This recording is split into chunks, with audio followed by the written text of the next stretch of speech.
Olá, pessoal! Hoje é quinta-feira, 11 de dezembro de 2025, e nosso querido amigo, nosso irmão Pepe Escobar, está aqui conosco, diretamente de Natustão. Bem-vindo de volta, Pepe. Welcome back. Well, Nima, it's a pleasure to salute you. Bem, Nima, é um prazer cumprimentar você e nosso público a partir, não do coração, mas dos pulmões da Otãstão. Estou em um local muito crítico. Estou em Friuli, bem perto das montanhas. Estou em uma casa bem próxima das montanhas. Estive lá ontem. Fui à Áustria para alguns tratamentos termais, inventadas pelos romanos, aliás, e uma sauna. Então estou a cerca de 20 quilômetros da Eslovênia, onde estou agora, e a uns 50 ou 60 quilômetros da Áustria, onde estive ontem. E estou cercado por bases da OTAN, não apenas aquelas que todos conhecem, mas, como meus amigos em Friuli me contaram, muitas bases subterrâneas da OTAN. Portanto, este é território avançado da Otãstão.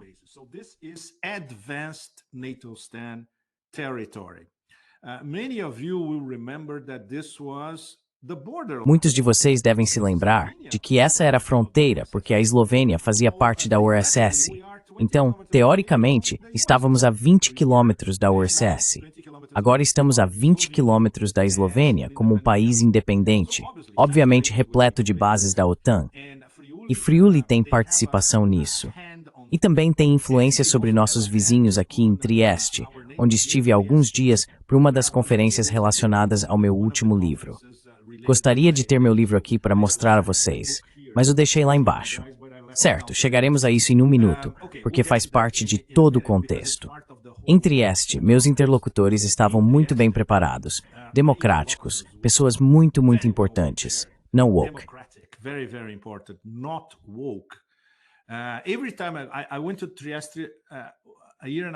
Toda vez que fui a Trieste, há 1 ano e meio para outra conferência, e agora novamente, me explicaram em detalhes como a OTAN quer militarizar o porto de Trieste. Assim, Trieste se tornaria o principal porto da OTAN no esquema do Intermarium, ou Trimarium, se preferir. Os 3 mares, o Mediterrâneo, o Báltico e o Mar Negro, que a OTAN, é claro, quer transformar em um Intermarium da OTAN. Eles querem controlar esses 3 mares. E, obviamente, quem perderia nessa proposta? A Rússia. Explicaram-me em detalhes como a militarização do porto de Trieste é uma questão enorme. Claro, eu diria que praticamente toda a população de Trieste é contra isso. Mas eles não têm voz na decisão.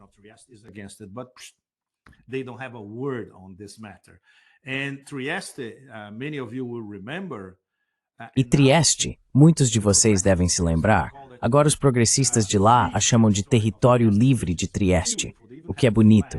Eles até têm uma bandeira, e se lembram de quando faziam parte do Império Austro-Húngaro, lembram-se da Áustria com carinho, porque a Áustria tinha uma postura de não interferência em relação a Trieste.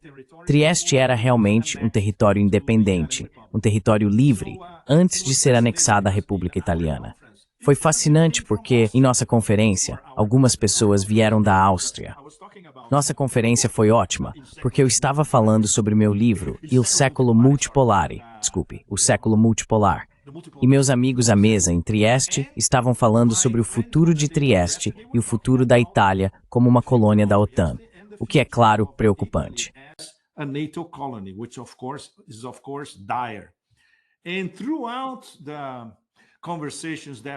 E ao longo das conversas que tive desde o início de dezembro, foi fascinante. Fomos a Udine, perto de onde estou agora, no Friuli.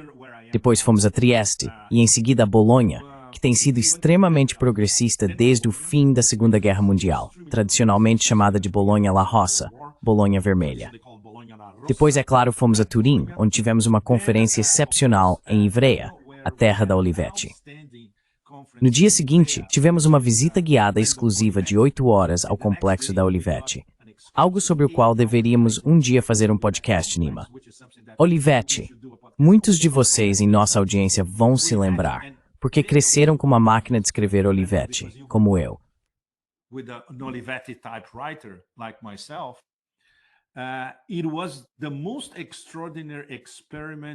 Foi o experimento mais extraordinário de socialismo em nível de fábrica, e na verdade de humanismo industrial em escala global.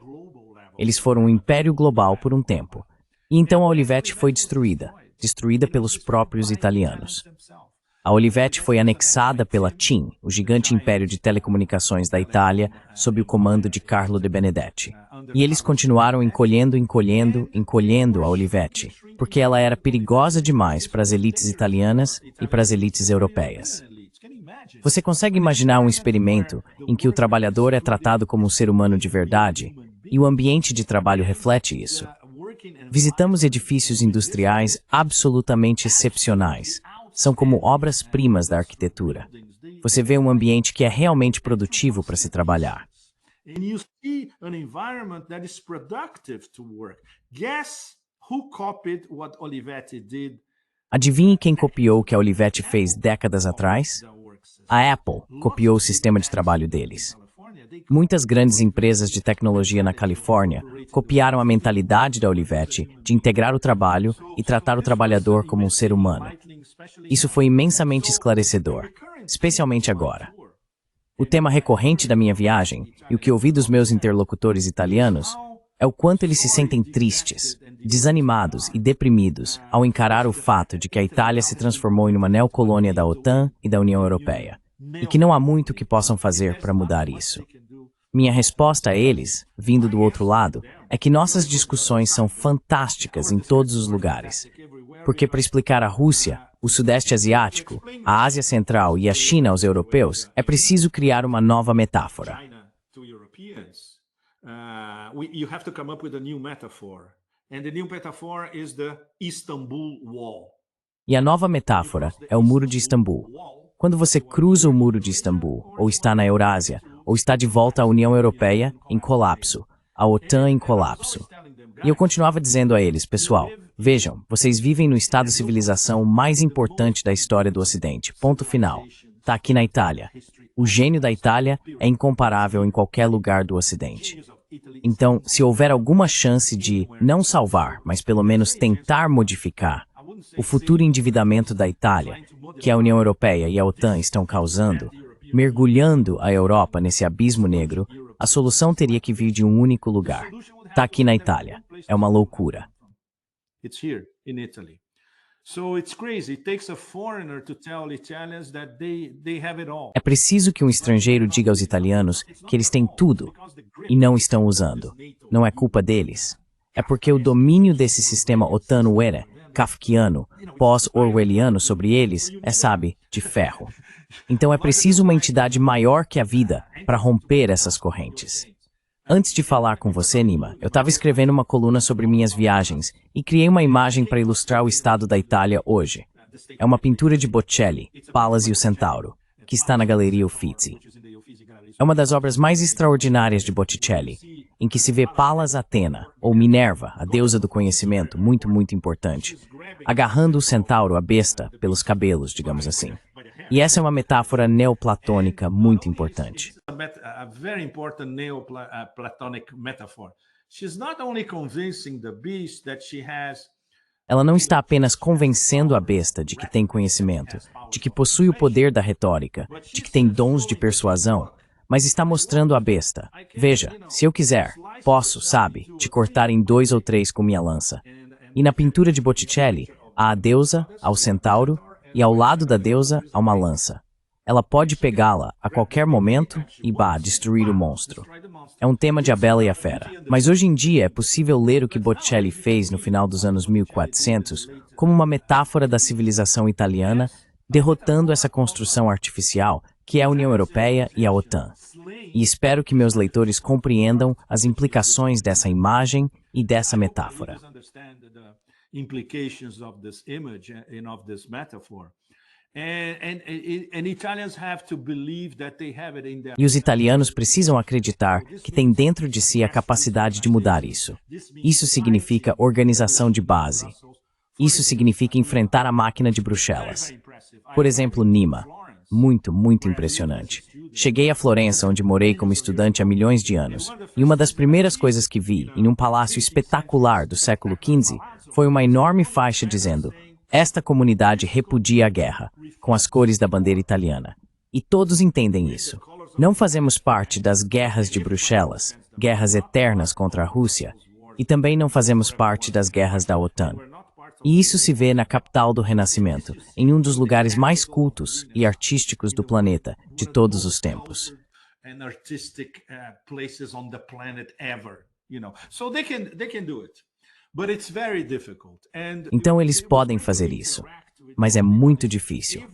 E foi ótimo interagir com todos os públicos.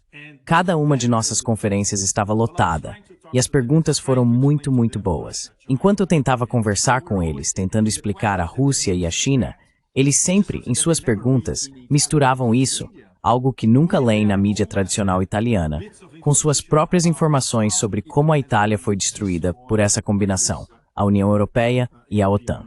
Portanto, eu diria que há motivos para acreditarmos que o destino da Europa não é a destruição total, como parece no momento. Há uma possibilidade para o futuro, e essa possibilidade terá que vir daqui.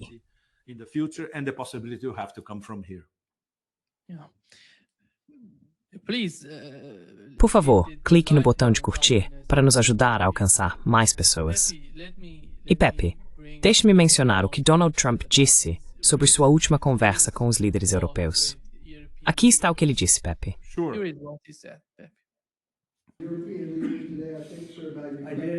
Os líderes europeus hoje, eu acho, senhor, foram identificados. Você pode nos contar sobre isso? E há um novo plano de paz revisado que a Ucrânia apresentou. Os líderes da França, da Alemanha e do Reino Unido, ótimos líderes, grandes amigos meus, e discutimos a Ucrânia em termos bastante firmes. Vamos ver o que acontece. Quero dizer, estamos esperando ouvir respostas antes de avançar.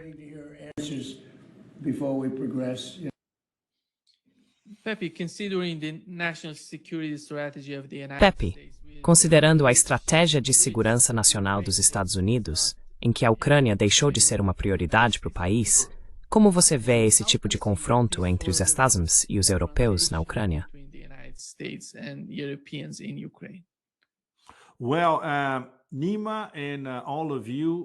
Bem, Nima, e todos vocês, se não estão na Europa, não fazem ideia de quantos ataques cardíacos em série vêm acontecendo nos últimos 10 dias, ou algo assim, por todo o eixo de Bruxelas e nas principais capitais, Londres, Paris, Roma também, aqui por perto. E claro, por causa da doutrina, vamos chamá-la de doutrina Trump. Embora eu já mencionei isso na minha coluna, que provavelmente sairá mais tarde, depois da nossa conversa na Sputnik International em Moscou, eu tenha levantado a questão, e tivemos uma discussão sobre isso, porque fui explícito demais. Eles disseram, olha, você não pode dizer isso, porque eles vão vir com tudo para cima da gente. Basicamente, eu estava dizendo que Trump não era capaz de escrever essa doutrina. E ele não é, porque não é um estrategista, e não lê nada. Então ele nunca poderia elaborar um documento conceitual como a Estratégia de Segurança Nacional.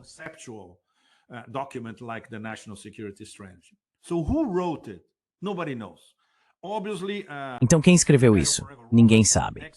Obviamente, o secretário das Guerras Eternas, Hegseth, não é capaz de escrever algo assim, sem falar no Marco Gusano Rubio, que mal consegue apontar Myanmar em um mapa, ou a China nesse caso.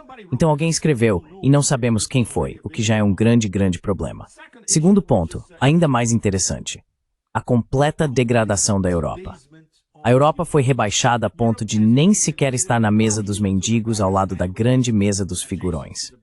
A Europa é como uma reflexão tardia ou um incômodo para a doutrina Trump. A única coisa que Trump e seu círculo esperam da Europa é: aumentem seu orçamento de defesa para 5% do orçamento total, comprem todas as nossas armas e paguem em euros. E basicamente, fiquem quietos. E se quiserem continuar com suas guerras eternas, esse é o problema de vocês, não o nosso.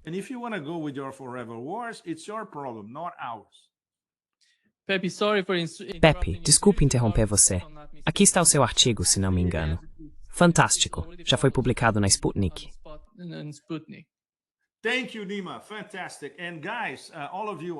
Obrigado, Nima. Fantástico. E pessoal, todos vocês na plateia, por favor, leiam esta coluna. É direta ao ponto, sem rodeios, é muito afiada.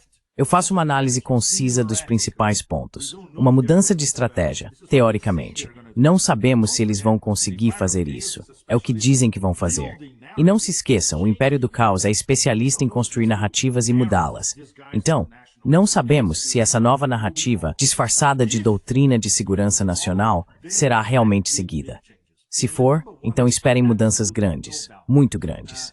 E o ponto número 1, sem dúvida alguma, é o papel do ultra-mega subvassalo que agora será desempenhado pela União Europeia.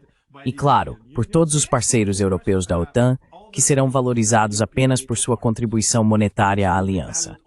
E é basicamente isso. Monetary contribution to NATO, and that's about it. The other very important point is, of course, o outro ponto muito importante é, claro, o que eu chamaria de normalização teórica entre Washington e Moscou. Ainda não sabemos disso. É o que eles dizem que vão fazer. Eles não falam em detalhes sobre normalização em termos de esferas de influência ou sobre alcançar um pacto de indivisibilidade da segurança entre Washington e Moscou, que foi o que os russos tentaram enfatizar às administrações americanas anteriores em dezembro de 2021. Não houve resposta e 2 meses depois veio a Operação Militar Especial. Portanto, normalizar teoricamente as relações entre Estados Unidos e Rússia significa a possibilidade de grandes investimentos da oligarquia americana, de fato, em negócios com a oligarquia russa. E isso é muito importante, porque ambas as oligarquias querem voltar a fazer negócios entre si.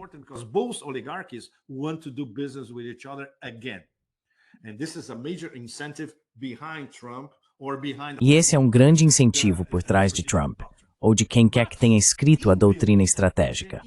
Mas embutido, até mesmo na linguagem, na terminologia, há algumas pistas de que isso é apenas uma parte da estratégia. A outra parte é usar, eu diria, incentivos para que a oligarquia russa comece a se alinhar com os interesses ou valores americanos, digamos assim. E isso, no curto, médio ou longo prazo, provocaria uma divisão entre as oligarquias russas e se voltaria contra o Kremlin. Obviamente eles não dizem isso com essas palavras, mas é assim que devemos interpretar. E claro, quando falam em segurança, está embutida nessa terminologia a ideia de que podem usar o ciber ou o terrorismo secreto para incitar minorias no espaço pós-soviético ou até mesmo dentro da Rússia contra a própria Rússia.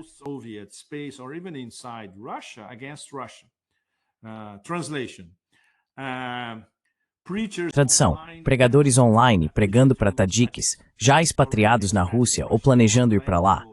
E a Rússia leva isso muito a sério. Eles sabem que existem células salafistas, wahhabitas, as chamadas células online, células tadiques, operando dentro e fora da Rússia. E isso é uma grande preocupação. E não apenas tadiques, podem ser georgianos, azerbaijanos, cazaques.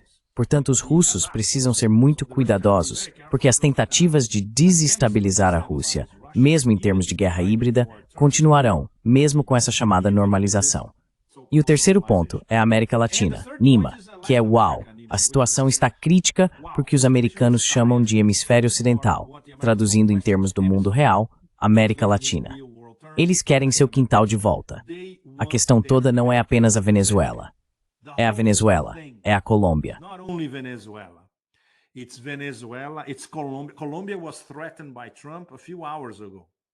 A Colômbia foi ameaçada por Trump há poucas horas. É a Venezuela, é a Colômbia, é o México e é o Brasil, a nação mais importante da América Latina, que por acaso é membro dos BRICS. Portanto, a estratégia geral do governo Trump, que é uma guerra híbrida contra os BRICS, não muda muito, mesmo com essa chamada normalização com a Rússia.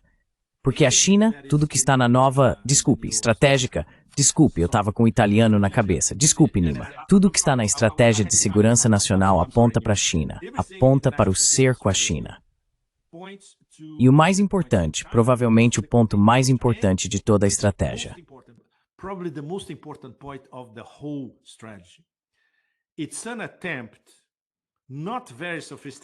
É uma tentativa, não muito sofisticada, mas bastante óbvia se você ler as letras miúdas, de provocar uma cisão entre a Rússia e a China, o que é impossível. Por quê? Por que tentar provocar essa cisão? Em primeiro lugar, porque Trump, digamos instintivamente, já que ele não é um estrategista, não lê e não consegue pensar em termos conceituais, pode ter sentido que não pode travar uma guerra simultaneamente em 2 frentes contra a parceria estratégica Rússia-China. Uma guerra militar na Ucrânia, que já está perdida, aliás, e uma guerra tarifária, comercial e tecnológica contra a China, que tem tudo a seu favor para vencer, mesmo no curto prazo. Então, qual é o plano B? Atacar os nós considerados mais fracos. É aí que entra o Sul global. Consider weaker nodes. That's where the global south comes in, and that's where Latin America, Western Hemisphere. E é aí que a América Latina, Hemisfério Ocidental, Doutrina Monroe 2.0, entra em cena. Garantir o nosso quintal, extrair muito dinheiro dos vassalos europeus e subordinar a segurança na Ásia Ocidental, o antigo Oriente Médio, aquele casal tóxico, Israel e as petromonarquias do Golfo. No caso de Israel, isso significaria aplicar os acordos de Abraão. E no caso das petromonarquias do Golfo, elas estariam aplicando o contra-terrorismo na Ásia Ocidental. A ideia de ter Egito, Jordânia e as petromonarquias do Golfo, Doha e Abu Dhabi, aplicando contra-terrorismo, é uma piada por si só, mas tudo bem. Mas é isso que a geopolítica é hoje em dia, certo? Então esses são os pontos principais. E voltando ao ponto central, se você não pode travar uma guerra frontal contra a Rússia e a China, qual é a próxima melhor opção? The next best option is what else? Coming back to the Roman Empire, divide and rule. Voltando ao Império Romano, dividir para governar. Tentar separar a Rússia da China, conter a China e tentar isolar a Rússia por outros meios. E claro, muito importante, tentar explodir o BRICS por dentro. E nas últimas horas tivemos confirmação direta disso, Nima. Os Estados Unidos querem dissolver o G7 e criar algo chamado de Núcleo dos Cinco, ou C5. O C5 seria, de acordo com o governo Trump, os Estados Unidos, Rússia, China, Índia e Japão. O que é isso? Explodir o BRICS por dentro. Simples assim. Eles gostariam de criar um mecanismo, o C5, que seria mais importante que o BRICS, mesmo incluindo 3 membros do BRICS.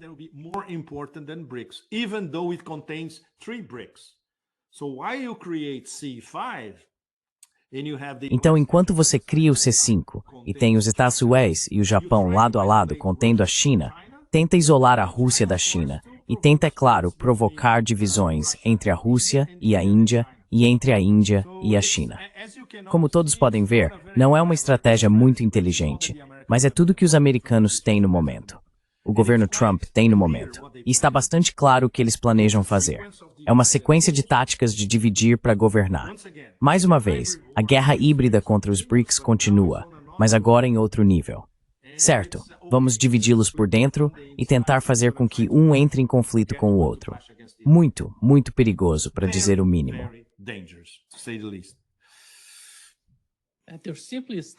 Eles estão simplesmente apunhalando os ucranianos, apunhalando os europeus pelas costas. Nenhum país europeu faz parte disso. Exatamente. Exactly. But they will continue, Nima, because Mas eles vão continuar, Nima, porque já estamos falando sobre isso há séculos. Não existe um plano B. Quando cheguei à Itália há cerca de 10 dias, a grande notícia em todo lugar vinha do almirante Dragoni, ele é, acho, o número 2 na OTAN, que disse que estão começando a considerar a possibilidade de um ataque preventivo contra a Rússia. Todo mundo estava falando sobre isso. Não a grande mídia na Itália, é claro, mas todos os círculos progressistas, pessoas bem informadas, acadêmicos, grandes estudiosos, e agora esses idiotas, até mesmo na Itália, querem nos mergulhar em uma guerra total. É completamente insano, sabe? Então, quando os americanos olham para isso, eles não se importam. E isso é, eu diria, se fosse uma fábula, a moral no final seria: não nos importamos com o que os europeus fazem. We don't care what you Europeans do. We already moved on. And the national security... Nós já seguimos em frente. E a estratégia de segurança nacional prova isso. Eles já seguiram em frente, porque suas prioridades são o hemisfério ocidental, a América Latina e o Indo-Pacífico, que nem existe. É o Ásia-Pacífico. Ou seja, isso é apenas uma forma abreviada de dizer conter a China.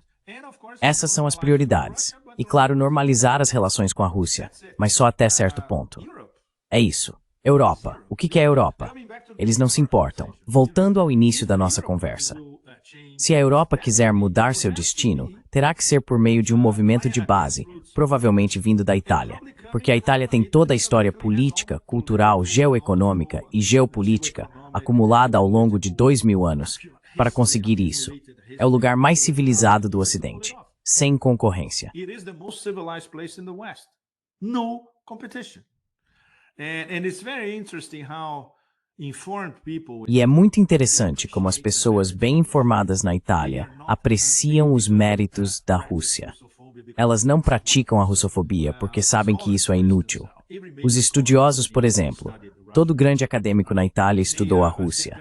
Antes da OME, eles tinham relações comerciais muito boas e continuarão a tê-las.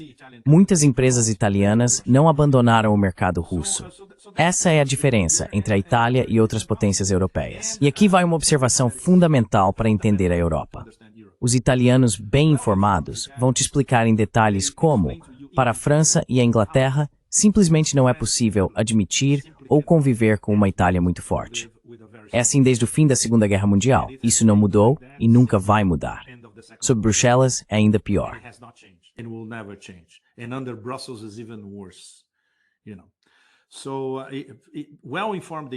Então, os italianos bem informados sabem muito bem o poder que têm. E como outras potências europeias temem o poder italiano. Não é à toa. Eu queria tê-lo comigo agora, Nima. Mas quando cheguei a Veneza, há quase 2 semanas, alguns amigos meus me encontraram no aeroporto e me deram um boné vermelho que dizia "Torne o Império Romano grande novamente". Então esse é o meu lema agora. Tornar o Império Romano grande novamente. Seus filhos da mãe. Nós temos tudo. Temos César, temos Calígula, temos de tudo. Bem, isso foi uma piada, claro. Mas eles têm Leonardo da Vinci. Fui à minha livraria favorita em Florença e comprei uma edição rara da Einaudi, uma coleção de escritos de humanistas italianos.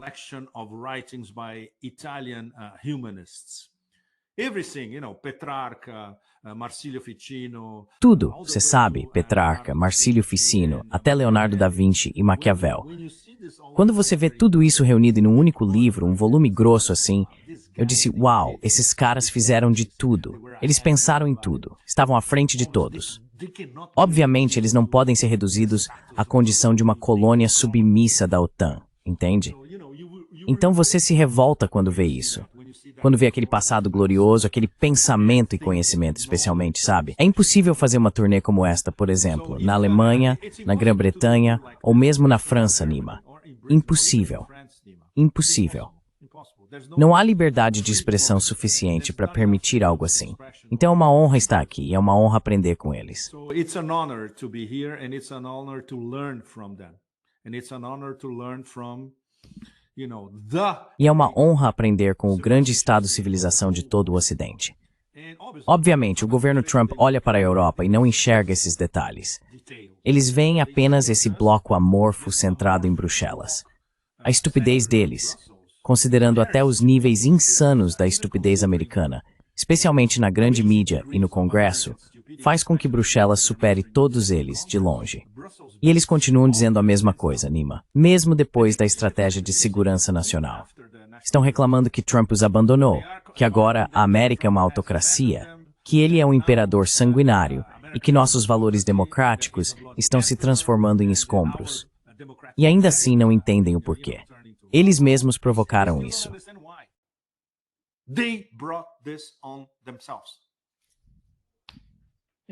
Sabe o que me impressiona? Como a União Europeia é contra o próprio povo. Com certeza. Eles são contra os cidadãos europeus, especialmente os cidadãos dos Estados-nação. Bruxelas é contra o italiano comum, sabe? Aquele que vai ao mercado e compra seus produtos absolutamente excelentes todos os dias. É isso. Contra as pessoas que vivem em pequenas vilas, com agricultura autossustentável, esse tipo de coisa. É uma construção artificial absolutamente fracassada que agora está implodindo em câmera lenta, mas ainda vai levar muito tempo para colapsar totalmente. Há muitas discussões sobre saídas ao estilo do Brexit da União Europeia, algo que poderia acontecer, eu diria, em apenas 4 ou 5 anos, certamente. Mas o problema mais importante do ponto de vista da vida cotidiana é que essa implosão vem acompanhada de mais impostos em todos os lugares, do desaparecimento crescente dos serviços públicos e de uma maior concentração de riqueza.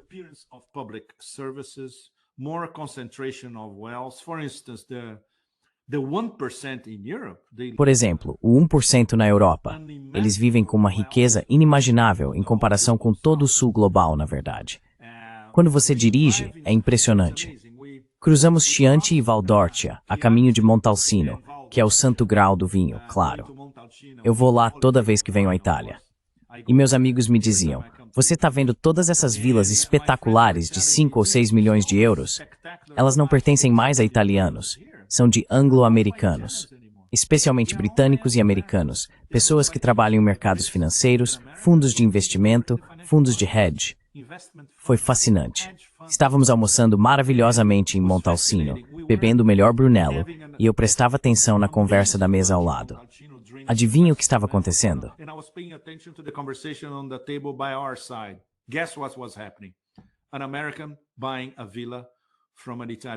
Um americano comprando uma vila de uma italiana.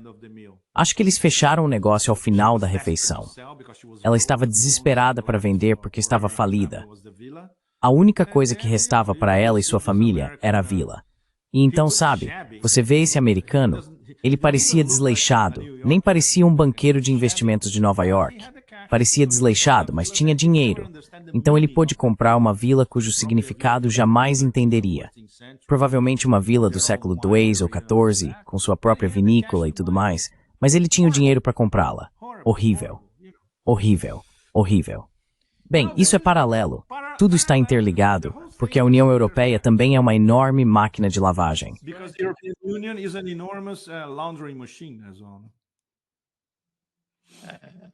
É triste, mas É trágico. É trágico. É. Porque quando você fala sobre o G5 e a Europa não fazendo parte disso, e com o caso desse fracasso na Ucrânia, sabe, eu não sei se eles estão colocando todos os ovos em uma única cesta, a cesta dos Estados-Unidos. Eles não veem nenhuma alternativa para o futuro deles. Esse é o problema. Eu não sei por quanto tempo mais eles podem continuar com esse tipo de conceito.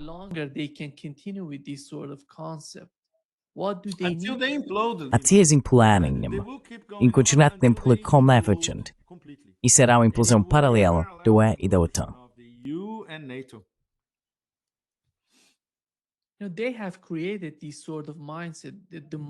Eles criaram esse tipo de mentalidade, a ideia de que é preciso ter concorrentes para que o mercado seja viável. Mas quando se trata de política, de governança, estão indo na direção oposta. É tudo ideológico. Estão seguindo essa mentalidade de que não há alternativa a isso. Não sei. Na minha opinião, o maior parceiro para os europeus seria a Rússia. Ninguém como a Rússia pode ser um verdadeiro amigo da Europa, mas eles não veem dessa forma. Eles veem os Estados Unidos como pertencentes àquela região. Estão se aproximando da China. Nesse novo documento, fica claro como os Estados Unidos estão focados na China e em sua ascensão. Não há lugar para os europeus na estratégia dos Estados, e tampouco vontade entre os europeus de compreender isso.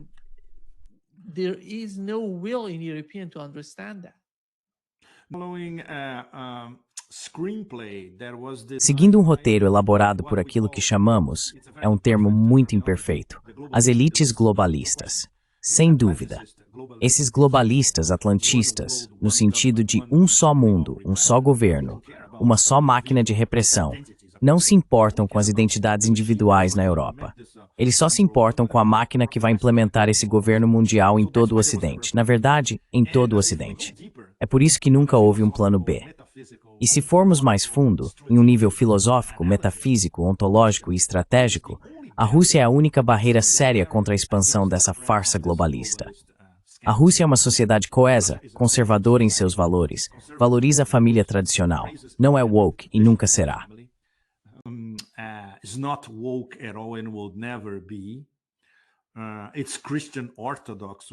É cristã ortodoxa, o que já é uma anátema em comparação com a Igreja Católica Romana. Acredita na religião, é profundamente religiosa. Tudo isso vai contra a agenda globalista. Então eles precisam destruir a Rússia para implementar essa agenda. E agora que veem que é impossível, não é de se admirar que estejam em total, vai além do pânico agora. Sabe, é como quando o Titanic já estava lá embaixo. Não há para onde ir. Nunca houve um plano B. E eles continuam repetindo a mesma estupidez da medusa tóxica, que na verdade deveria estar em uma pintura de Botticelli. Um neo-Botticelli repintaria Palas e a Torre do Sol. Ela deveria ser a Torre do Sol, sabe? E Minerva teria sua lança pronta para esmagá-la. E claro, aquela estupidez indescritível, a estoniana louca responsável pela política externa da UE. The crazy Estonian responsible for the EU's foreign policy. How to qualify that woman? It's impossible. Como se sequer qualifica aquela mulher? É impossível. O estupidômetro explodiu por causa dela. E claro, há pessoas em Bruxelas que dizem, essa mulher é ridícula. Mas não há como expulsá-la. Essas pessoas são ultra protegidas. Nem mesmo a Pfizer Gate von der Leyen pode ser expulsa, porque ela está protegida de forma blindada. E é a porta giratória. Essas pessoas terminam seu mandato e são reconstituídas em outra instituição com o mesmo tipo de poder. Stoltenberg, todos esses. Bem, voltando ao que estávamos discutindo no início, vai levar gerações para mudar isso. Espero que não mais do que uma ou duas, mas talvez consigamos mudar. E isso depende das populações dos estados-nação individuais da Europa. A Hungria pode estar dando o exemplo. Hungary may be setting an example. Slovakia may be following it. Maybe Austria on and off. A Eslováquia pode estar seguindo esse caminho. Talvez a Áustria de forma intermitente. Mas a Itália é complicada, Nima, porque a Itália é uma colônia neocolonial total da OTAN, totalmente controlada pelos americanos e pelos globalistas. Então vai ser muito difícil. E os quinta-colonistas na Itália são extremamente poderosos e continuarão sendo poderosos. Desde Carlo de Benedetti, que arquitetou a destruição da Olivetti, até Mario Draghi, que, aliás, também tem uma mansão gigantesca na Toscana, como todos eles, você sabe. Na verdade, em Úmbria, o pessoal de lá me contava sobre todos os italianos ricos que Úmbria é uma espécie de mini Toscana, sabe? Menos lotada, com menos estrangeiros e uma qualidade de vida maravilhosa.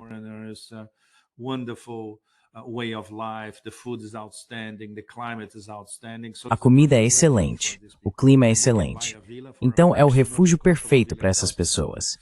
E elas podem comprar uma vila por uma fração do preço de uma na Toscana, sabe?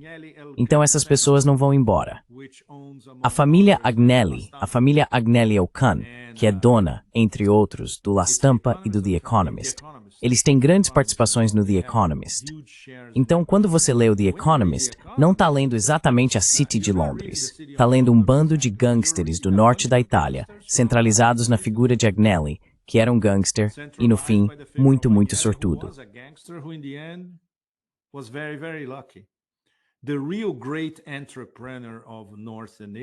O verdadeiro grande empreendedor do norte da Itália. Essa é a história da Olivetti. Adriano Olivetti, especialmente o filho. Camillo Olivetti foi o fundador da Olivetti em 1908, e Adriano foi quem transformou a Olivetti em uma corporação global e humanista. Foi incrível, porque eu conversei com um engenheiro de alto nível, um dos responsáveis pelos avanços eletrônicos da Olivetti nas décadas de 1970 e 1980. E a pessoa que nos guiou na visita era uma ex-executiva de alto escalão da Olivetti. Eles ainda falam da empresa como se fosse a família deles, mesmo hoje já aposentados. É impressionante.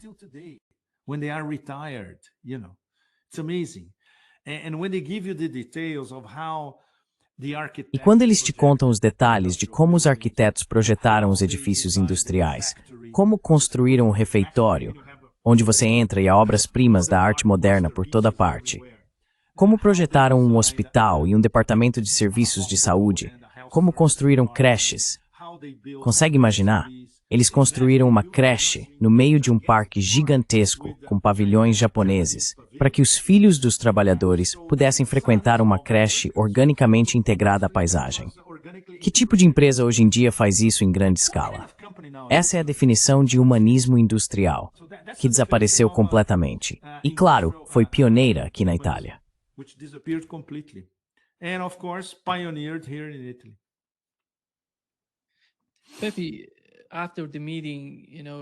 Pepe, após a reunião no Reino Unido entre os europeus e Zelensky, o chanceler alemão, Scholz, disse que a Alemanha vai enviar 102 bilhões de euros para a Ucrânia para ajudá-lo.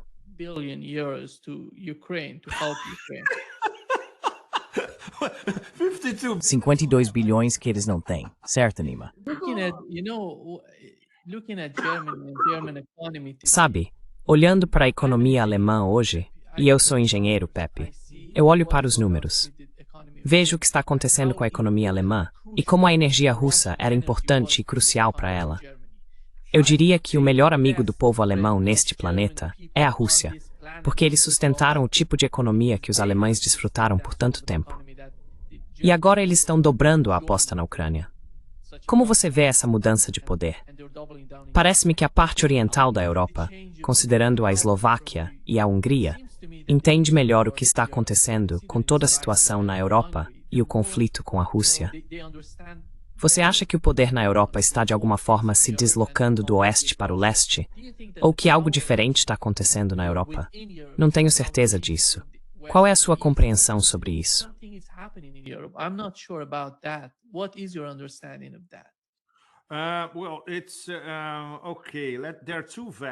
Bem, tudo bem.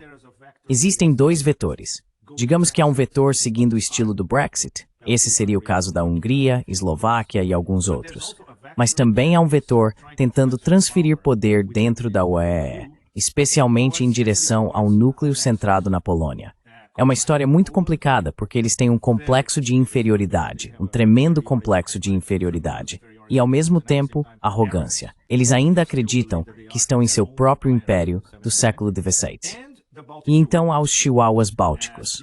O plano original para a nova OTAN, antes da SMO, e mesmo partindo do pressuposto de que conseguiriam destruir a economia russa em 6 meses, o que era o plano original deles, era que a nova OTAN seria basicamente guiada pelo eixo Londres, Varsóvia, os chihuahuas bálticos e Kiev. Baltic Chihuahuas and Kiev. So obviously this plan completely collapsed. Então, obviamente, esse plano desabou completamente. Eles estão tentando incluir a Romênia nesse grupo. Ao mesmo tempo, temos o grupo anti-Bruxelas, que pode se tornar muito, muito mais forte. E temos a desintegração dos 3 membros mais importantes: Alemanha, França e Itália. A Itália, mais uma vez, vai depender dos italianos colocarem a casa em ordem, os italianos progressistas. É uma aposta arriscada. A França, como país, está totalmente quebrada. Sua taxa real de popularidade é ainda menor que 10%. Provavelmente está em torno de 5%, se é que chega a 5%.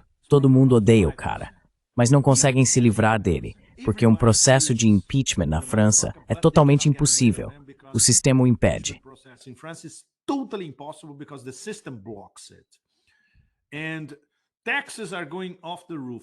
E os impostos estão subindo às alturas. As pessoas estão desesperadas porque não conseguem mais pagar suas contas. Mesmo homens e mulheres da classe média francesa não conseguem mais pagar suas contas. Todo mundo sabe que as coisas desandaram completamente com Le Petit Roy. E a Alemanha, com esse chanceler da BlackRock, mais uma vez, sua taxa de popularidade é a pior de qualquer chanceler em tempos recentes. No seu primeiro ano. Então, a desintegração dos 3 principais países da UEM é óbvia para todos verem. E, ao mesmo tempo, há essa sensação de impotência. Nada pode ser feito a respeito. Por quê? Porque não há articulação política vinda da base.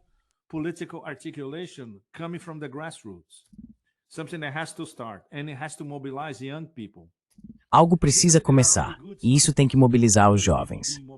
Na Itália, já há bons sinais. Jovens sendo mobilizados, especialmente contra o genocídio em Gaza, contra as guerras da OTAN.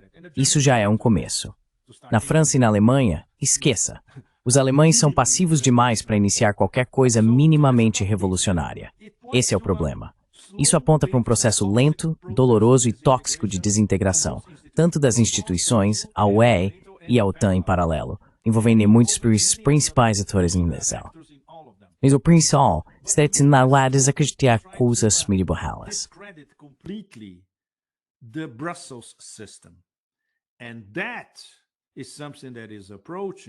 E isso é algo que está se aproximando, porque quando tivermos uma vitória definitiva da Rússia na Ucrânia, quando todos tiverem que se sentar à mesa para ouvir e assinar as exigências russas, chegaremos a esse ponto, mais cedo ou mais tarde.